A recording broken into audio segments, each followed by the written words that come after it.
முதல்ல என்னோட கனவு படமாக இருந்தது எந்திரன்.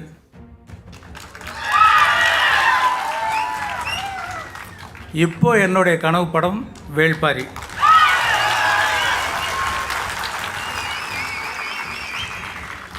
எப்போ ஒரு பெரிய படத்தை எடுத்தாலும் இது சந்திரலேகா மாதிரி பிரம்மாண்டமாக இருக்குன்னு சொல்லுவாங்க. ஆனால் உண்மையிலேயே சந்திரலேகாவோட ஒப்பிடுற மாதிரியும் அதுக்கும் மேலேயும் ஒரு படமாக வேள்பாரி வரும் நம்புகிறேன். திரைத்துறையில் 50 ஆண்டுகள்ன்ற மிகப்பெரிய சாதனை செஞ்ச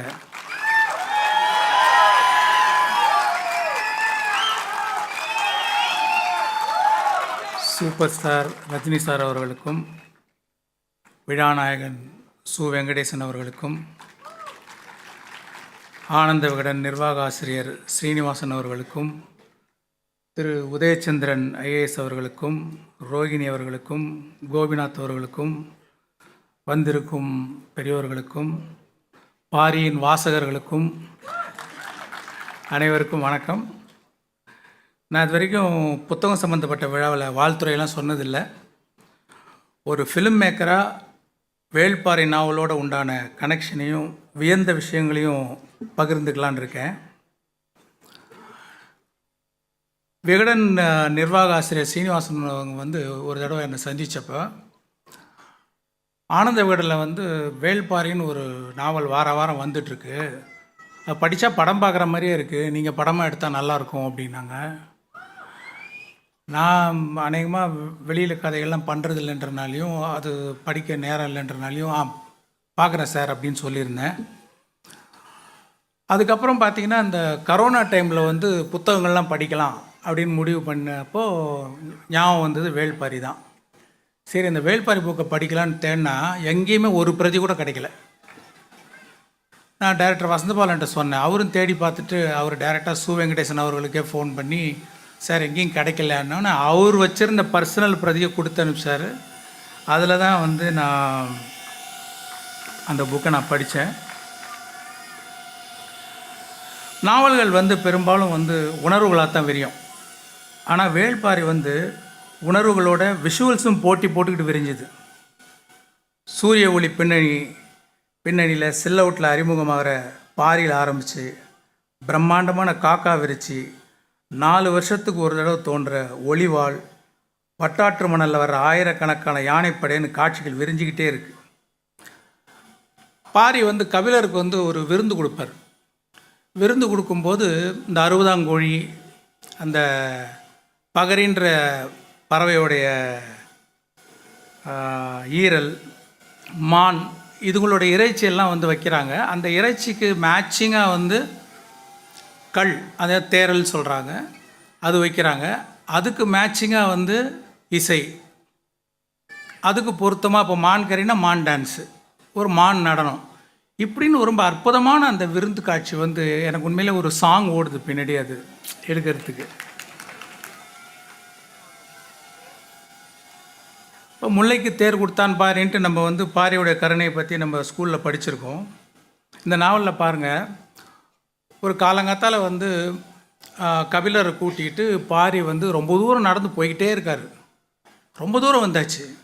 அப்போ கபிலர் கேட்குறாரு, இன்னும் எவ்வளோ தூரம் போகணும் அப்படின்னு. அப்போ பாரி கேட்குறாரு, கால் வலிக்குதா, நான் வேணால் தோளில் தூக்கிக்கிட்டுமா அவங்கள அப்படின்னு கேட்குறாரு.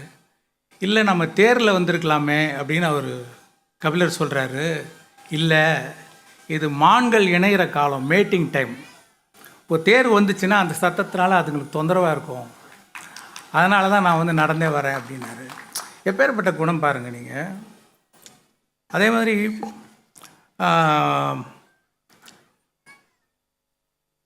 எங்கே விட்டாலும் ஒரே திசையில் உட்கார்ற தேவாங்கு, பூமிக்கு அடியில் விலை உயர்ந்த மணிக்கற்களை ரகசியமாக சேமித்து வச்சுருக்கிற பாழி நகர், அதுக்கு லேண்ட்மார்க்காக வானத்தில் இருக்கிற நட்சத்திர கூட்டம், அந்த நட்சத்திரத்தை பகல்லையும் பார்க்கக்கூடிய கருநெல்லி, பாரியின் காதலி ஆதினி அணைச்சதும் ஒரு இலை கூட தெரியாமல் மொத்த மரமும் பூத்து குலுங்குற 7 இலை பாலை,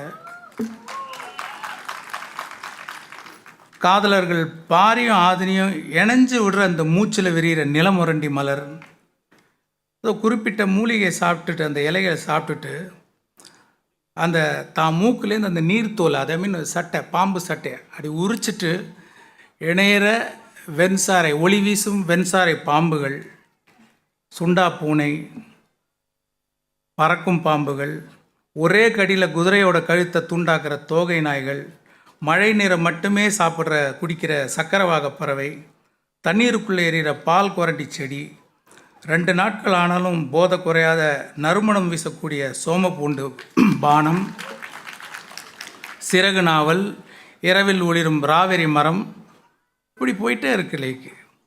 ஒரு ஊரையே துவம்சம் செய்கிற ஒரு மதம் கொண்ட யானை, அது யாராலையும் அடக்க முடியல.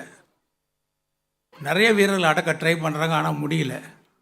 அப்போது ஒரு குழந்தைய மார்பில் வச்சுட்டு இருக்கிற ஒரு பெண்மணி அசால்ட்டாக தூக்கி பின்னாடி போட்டுக்கிட்டு ஒரு மூலிகை செடியை காமிச்சு அப்படியே அந்த யானையை மண்டியிட வச்சு பயந்து திருப்பி காட்டுக்குள்ளே ஓட விட்ட ஒரு பரம்பு பெண்மணி. அப்புறம் தீக்களி பூசிக்கிட்டு நெருப்புக்குள்ளேருந்து வந்து எதிரிகளை வெட்டி சாய்ச்சிட்டு திருப்பி தீக்குள்ளேயே போயிடுற பரம்பு வீரர்கள். எதிரிகள் கூட்டத்தை அழிக்க வேறு வழி தெரியாமல் மாடுகளோட கொம்புகளை கொளுத்தி விட்டு தாக்க வச்சு அதுங்க செத்து விழுந்ததும் குமுறி அழுது அந்த எரிஞ்ச மாட்டோட கொம்பை எடுத்து அப்படியே தான் நெஞ்சில் குத்திட்டு சாகிற கோவன் கதாபாத்திரம். பாரி உயிரை காப்பாற்றுறதுக்காக தான் உயிரே தியாகம் செய்கிற பாண்டிய இளவரசி பொற்சுவை. தான் உயிரோடு இருந்தால் பாரி மலையிலேருந்து கீழே இறங்கி போயிட மாட்டான்னு ஒரு வில்லை எடுத்து தான் காலில் இழுத்து தான் நடு வயிற்றில் பாய்ச்சி இறந்து போகிற தேக்கன். பரம்பு ஆசான் தேக்கன் செத்ததும் அவனை தூக்கிக்கிட்டு ஓடுற இந்த கூவல் குடி வீரன் வந்து விதவிதமான ஒலிகளை எழுப்பி அந்த காட்டில் இருக்கிற பூச்சி, பறவை, நாய், தவளை எல்லாத்துக்கும் தெரிவிக்கிறான். அதுங்க அத்தனையும் சோகத்தோட ஒரே நேரத்தில் குரல் எழுப்புறது வந்து அற்புதமான ஒரு இடங்க. அது இந்த மாதிரி நான் எங்கேயும் வந்து கேள்விப்பட்டதும் இல்லை, படித்ததும் இல்லை. இது வரைக்கும் வராத ஒரு சோக பாடல் சுச்சுவேஷன் அது. எதிரிகளோட யானைப்படை வந்து தண்ணி குடிக்கிற குளத்தில் வந்து சங்கு அட்டைகளை போட்டு அதுங்க யானை வாய் வழியாக போய் மூளையை அரிக்க வச்சு மதம் பிடிக்க வச்சு வீழ்த்துறது. ராத்திரியில் நெருப்பாக தகிக்கிற அந்த அனலி பூச்சிகளை கூட எதிரிகளை தாக்கிற ஒரு ஆயுதமாக பயன்படுத்துகிற பாரியோட புத்தி, யுக்தி, இப்படி ஏகப்பட்ட விஷயங்களை அருமையாக எழுதியிருக்கார் சு. வெங்கடேசன் அவர்கள். இது வந்து ஒரு இன்ஃபர்மேஷன் யுகம். Information is wealth. அதனால தான் 20 வயசுலேருந்து 30 வயசு வாசகர்களையும் இந்த வேள்பாரி நாவல் அதிகமாக ஈர்த்திருக்கு. சு. வெங்கடேசன் அவர்கள் என்னன்னு சொல்லி பாராட்டுறது, பூமிக்கு அடியில் விலை உயர்ந்த மணிக்கற்களை சேமித்து இருக்கிற இடத்த பாழி நகர்னு சொல்கிற மாதிரி தனக்குள்ள விலை மதிப்பில்லாத அறிவையும் படைப்பு திறனையும் சேமித்து வச்சுருக்கிற பாழி நகர்னு இவரை சொல்லலாமா? கல்கிக்கு ஒரு பொன்னியின் செல்வன் மாதிரி ஆனந்த விகடனுக்கு ஒரு வேள்பாரி. பொன்னியின் செல்வன் மாதிரி வேள்பாரியின் புகழ் இன்னும் 50 ஆண்டுகள் தாண்டியும் நிலச்சி நிற்கும். அறம்னா என்ன, அறுக்கிறது தானே அப்படின்னு கேட்குற காலகட்டம் இது. அறம்னா என்ன, எத்திக்ஸ்னா என்ன, வேல்யூஸ்னா என்ன, இயற்கையோட இம்பார்ட்டன்ஸ் என்னன்னு இந்த ஜென்ரேஷனுக்கு புரிகிற மாதிரி பிடிக்கிற மாதிரி எழுதியிருக்கார் சு. வெங்கடேசன் அவர்கள். இதை ஒரு பாட புத்தகமாக பள்ளிகள்லேயும் கல்லூரிகள்லேயும் வைக்கணுங்கிறது தான் என்னுடைய எண்ணம். இதை தான் குடும்ப சொத்தாக பொக்கிஷமாக பாதுகாத்து ப்ரமோட் பண்ணுற ஆனந்த விகடன் நிர்வாக இயக்குனர் திரு சீனிவாசன் அவர்களுக்கும் ஆனந்த விகடன் குழுவினருக்கும் எனது பாராட்டுக்கள். இன்னும் பல லட்சம் பிரதிகள் விற்க எனது வாழ்த்துக்கள். அற்புதமான ஓவியங்களை வரைஞ்ச மணியும் செல்வன் அவர்களுக்கும் எனது பாராட்டுகளும் வாழ்த்துக்களும். முதல்ல என்னோட கனவு படமாக இருந்தது எந்திரன்.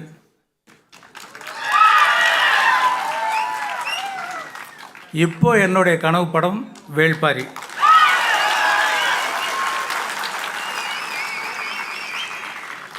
எப்போ ஒரு பெரிய படத்தை எடுத்தாலும் இது சந்திரலேகா மாதிரி பிரம்மாண்டமாக இருக்குன்னு சொல்லுவாங்க. ஆனால் உண்மையிலேயே சந்திரலேகாவோட ஒப்பிடுற மாதிரியும் அதுக்கும் மேலேயும் ஒரு படமாக வேள்பாரி வரும் நம்புகிறேன்.